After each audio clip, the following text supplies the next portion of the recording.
It's good to see everyone. We are so excited to have Dennert Ware with us today. This is our second 30 by 30 talk. Mr. Ware is one of our legends. He was inducted into the Texas Business Hall of Fame in 2016. He served as the president and CEO of Kinetic Concepts and the CEO of, hopefully I'll get this right, Boehringer Mannheim Corporation, and president and chief executive officer of Roche Diagnostics. Under his leadership at KCI, revenue grew from 300 million to 1.4 billion, making it one of the medical technology industry's fastest growing companies. Several million patients with severe chronic and acute wounds have benefited over the past 15 years because of their treatment through that company.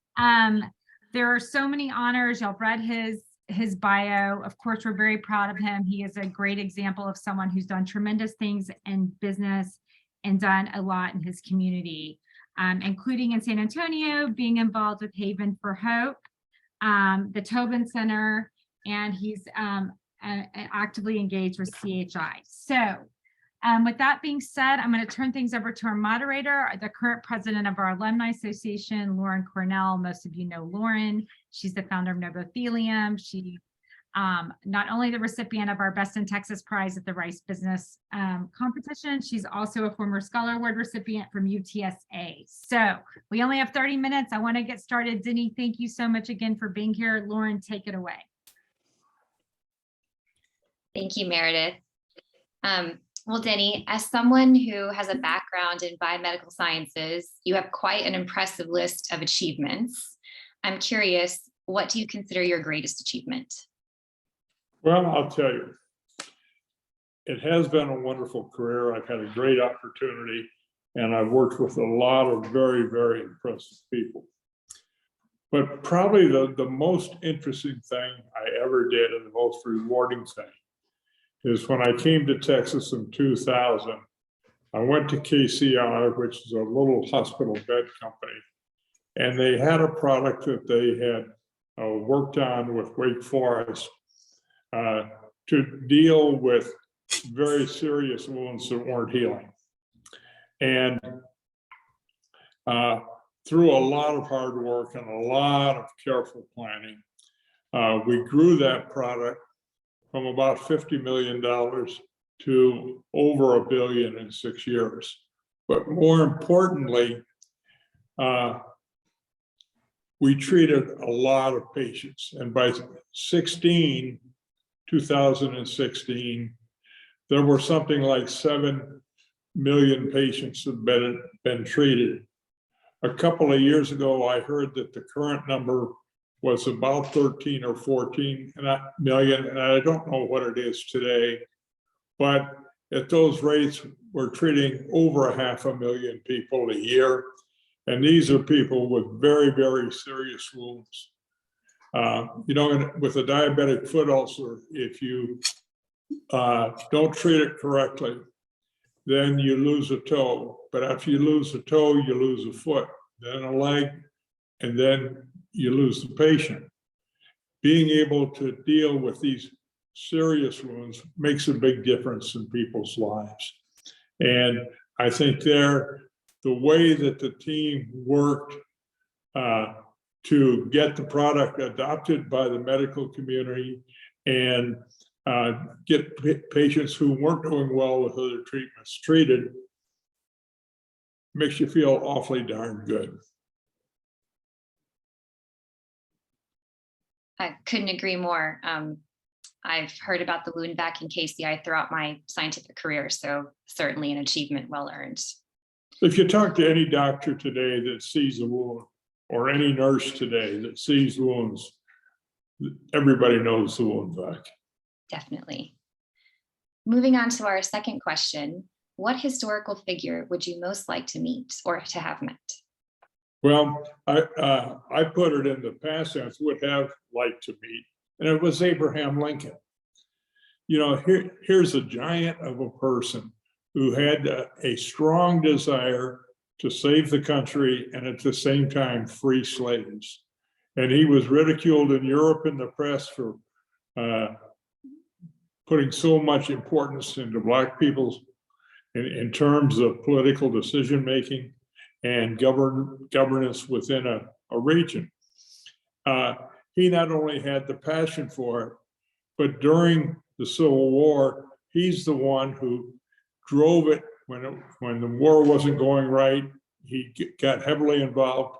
His commitment to a set of principles that benefited large amounts of society was absolutely impressive. But his ability to then not only have the commitment, but to make it work, sure would like to have had a chance to discuss with him how that came about. Excellent answer. Next question. What current public figure do you most admire? Well, you know, that's an interesting question, but I don't think it's a very hard one. Because if you follow the same theme and deal with responsibility of senior government officials, look at Mike Pence back in 2021. On January 6th, he had tremendous pressure from Mr. Trump to not certify the election. Big rally going on. Tremendous pressure from within the party. And yet he stood up and said, what is my responsibility under the office that I hold? What are the facts that I have in front of me? And what do I do? And he did the right thing. He used his best judgment, respecting the honor of the position that he held, and he made the right decision. I give him A+ for his effort. You admire conviction. I appreciate that. Next question. What is your most treasured possession? Well, that one's real easy. It's my Hall of Fame medallion and being elected.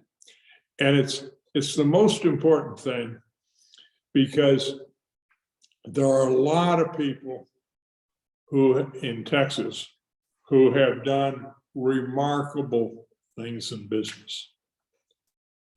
But it's not just what you accomplished in business. And we made a lot of money for the investors, but we created tremendous social value for the patients.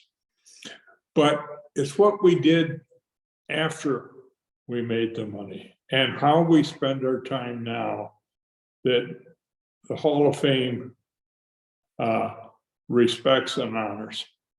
And I've tried to be a responsible citizen, and I've given back to Haven for Hope. I've given back to Crystal House. I gave to the Symphony. I gave to the Tobin. And by the way, I'm also a contributor to Halo House. But it's what you do to help those who are less advantaged in society and make a real difference. And Haven for Hope, you know, is one of the probably the most important homeless transformation centers in the country, maybe in the world. Crystal House deals with educating 5,000 kids a year who come from abject poverty in several countries around the world.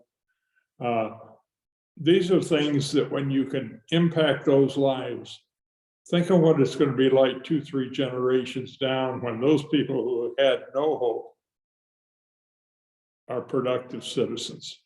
You know, that's a legacy I'd like to have. Excellent answer yet again. Do you have a personal motto? I have two. One of them is that luck finds the prepared.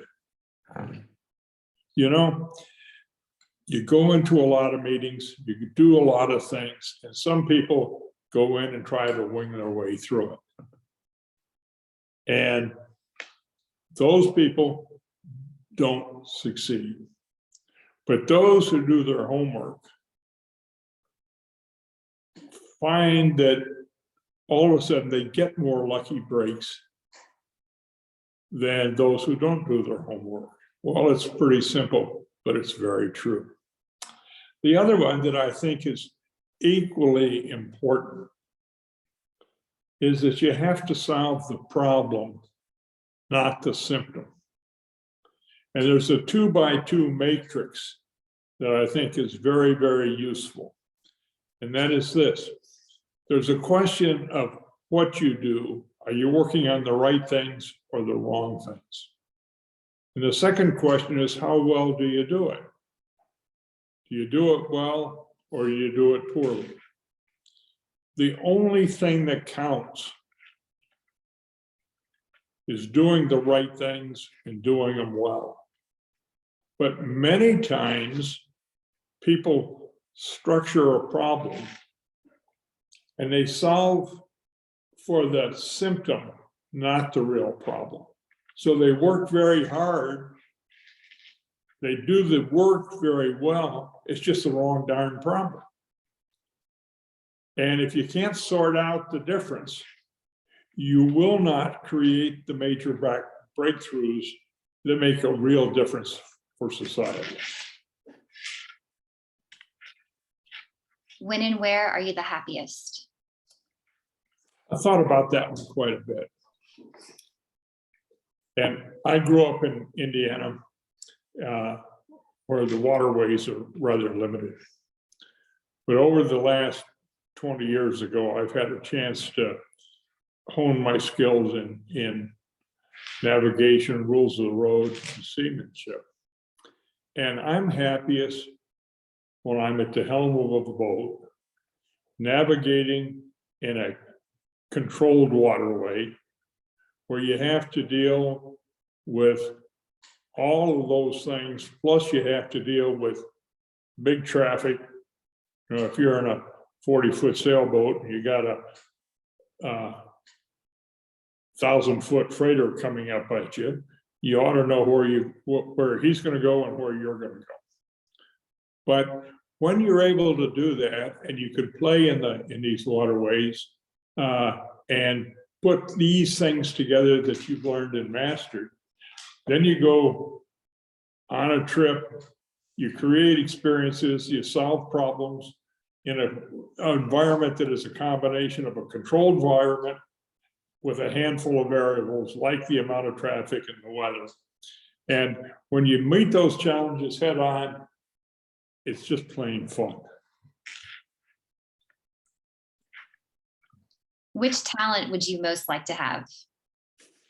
That's a tougher one. And it depends on how you find talent. But I obviously have had some very good luck in making things happen. But I've had people say to me in public, "You're the toughest damn boss I ever had." And I pushed pretty hard. I am fairly focused. And when I'm convinced it's the right direction, I push hard to move people where they have to go. But you're way better off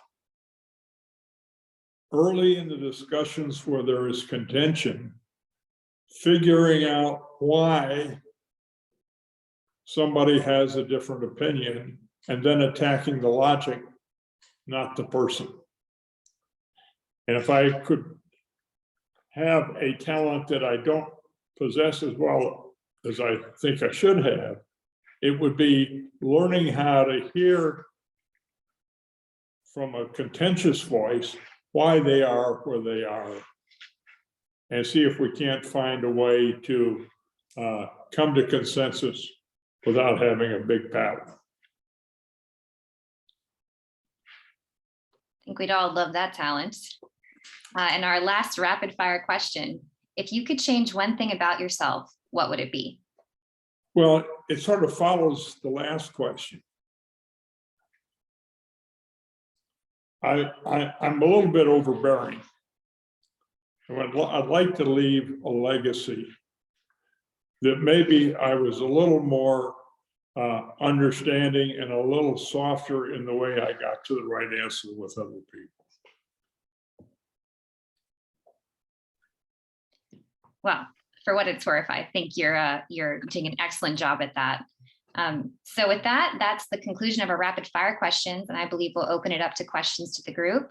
Please raise your hand, and I believe Meredith will be monitoring from the chat. Yeah, if anyone has a question, they can raise their hand. John, you have a question? Yes, thank you. Thank you, Mr. Ware, for being here. My question is, our company is growing a lot, and I think with your experience, you've been in a lot of fast-growing companies. And one of our kind of ongoing issues is how quickly can you train people versus how do you like bring people in to kind of deal with an increased complexity as you grow.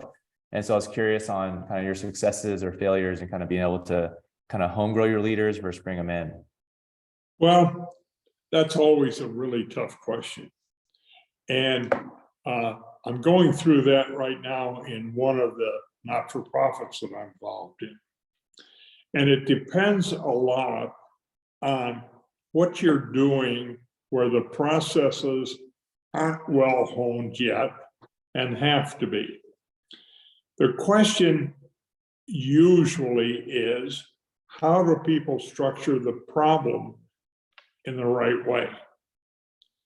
If your people don't have the experience or the judgment or the technical knowledge that you need to structure the problem, then you better go out and get that set of capabilities, or you're going to be up the creek without a paddle. If, on the other hand, you have people who have the fundamental skills under control, but need to be guided in how to use them, then it's always better to try to save those people and grow them. But you got to make the judgment when you're the CEO or you're the senior guy trying to get the problem solved. If you don't have the core capabilities, then it isn't going to happen. That's helpful. Thank you. Garen, I think you were next. Yes, yeah, I've been really, Sarah, I've been really, it's sort of a personal question that I've just like really curious about. It seems like a common thread that I think is really inspiring about you is that you're very motivated by helping people who have had less than you. Is that, and I was just curious, like why, and that's obviously admirable. I'm just curious, like, why is that for you specifically? Like, what is the deeper like motivation behind that? Is there something about your upbringing, your own personal life in your youth, or maybe, I don't know if you're someone of faith or if you ascribe to some sort of philosophy, but what is that deeper visceral force that is made that the main goal of your life? Okay, well, I'll tell you, it's kind of an interesting question, and I think it's a good question. I think the answer to it is I went to Purdue University and I got a degree in chemical engineering. And it's not generally known, but it's quite true that the dean of that school called me into his office more than once to say, Mr. Ware, you better get your tail in gear, because if you don't, you're not going to graduate. But I did graduate, barely. But when I applied for graduate school to IU, they laughed at me. They'd never taken anybody into the school with my index. They said, if you want to take some business courses, go take some undergraduate courses and come back and see us. And I took one. I took two courses at IU undergraduate school. And in one of them, the topic came up about social responsibility. And I started going around to businesses, particularly a deli that I used to frequent. And up on the wall, they had their core values and why they gave back to the community. And I started to think a lot about it. And then I realized, particularly, and I did some of that work at Boehringer Mannheim in Indianapolis.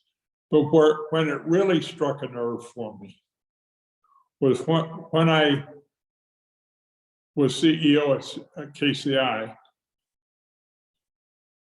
I was fairly well rewarded. I had a fair number of options. And the question was, what the heck do you do with the money? And sure, you buy a nice house, you buy a nice car. But the real question is, what can you do with that money that makes a difference? And you look at how these giving backs impact society. And the way I look at it, and everybody has a different opinion, and they're entitled to that opinion. But if you ask the government to provide humanitarian service, they don't usually do it as well as private people do, because they tend to have different objectives. So when private people who have made more than they need to consume and decide they want to use their time and money to help those who are less advantaged, you create considerable social value. Now, Crystal DeHaan, who started Crystal House, created a large fortune in the timeshare industry. And she put hundreds of billions of dollars into the school system for kids because they had no hope. But when she was a child, she was my age, and at the end of World War II, she was living in Germany. Her father had been killed in the war. The economy was in horrible shape, and she had no hope. She wound up marrying a soldier, came back to the States, and had a very, very productive life. And she set the model for what to do with the money. So she set some money aside for the kids and put the bulk of it to work for improving the lives of kids who had no hope. Bill Greehey did the same thing in San Antonio. He started out poor, he made a lot of money in the oil industry, and he turned around and became one of the major philanthropists in the country. He, of course, is one of the original founders and supporters of Texas Business Hall of Fame. Laurie Mays, just like it, Red McCombs, all these people made money. Jim Leininger turned around and gave it back, all in different ways. But they all gave tremendous amounts of money. You come to Houston and you come to MD Anderson and you look at all the buildings that have names on them. These are people who made large amounts of money and turned around and put lots of hundreds of millions of dollars into a cancer center that's become the finest in the world. Shouldn't everybody find a way when they're successful to dig a little bit deeper and give back to the society that made it possible for them to be successful? Mr. Ware, I just love hearing our mission coming. You express it better than I ever could. And that's what we're all about, is honoring people like you who view their success as a responsibility. And that's just such an incredible call. We have a few more minutes. I want to get to as many people as possible. TJ, you're next. All right. Hey, thanks for such a great session so far. Something that you mentioned that stood out was people solving the symptoms and not the problem, and working on the wrong thing versus the right thing. I'd love to maybe hear an example of something that you've come across, particularly in business, and maybe perhaps something that occurs often with pattern of people doing that thing, and maybe what to avoid. Okay, I've got one example and I'll try to do it quickly, but it's pretty important. in the medical device industry, there are multiple ways to get products to market. Some companies sell direct. Some companies go through distributors. In what's called the med-surg area, medical surgical area, there are lots of med-surg dealers where the salesmen are usually commission salesmen. They've got broad product lines that they're selling, and they go to a set of customers they see regularly to sell the products. If they're distributing your product, they're order takers, not selling. They go where there's a quick sale and they can get their commission. When we introduced V.A.C into the market, there was a lot of pressure in the company from the sales and marketing team to go through med-surg dealers because they had better reach than we did. And I looked at it and I said, no, wait a minute. I had some experience at Boehringer Mannheim where we were trying to sell new technology through the med-surg dealers, and we weren't successful. We had to use them plus our own sales force plus our own marketing. So we're paying double for what is usually the most expensive area to run a medical products business, sales and marketing. It made no sense. It followed some traditional lines, but if you spend all your money with med-surg and they take 40, 50% of the revenue, you can't invest in building your business, and they don't necessarily have the skills to do what you need done, or their business model doesn't fit your business model, because bringing a new technology in that is transformational takes hard work and lots of focused effort. And the return on that in terms of sales sometimes is slow, but you've got more money to invest.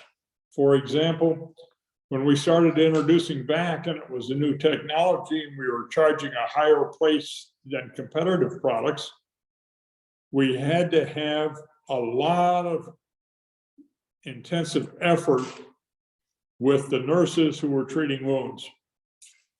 I went out and hired 500 nurses. The nurses worked with our salespeople and with the nurses treating wounds and showed them wound by wound by wound by wound why the patient was going to be better off. And the nurses started selling them to the doctors to try them when the other products failed. And we built up a strong network of support for the customer, the nurses and the doctors who were treating patients. And where we could make a big difference, all of a sudden we started selling a lot of product.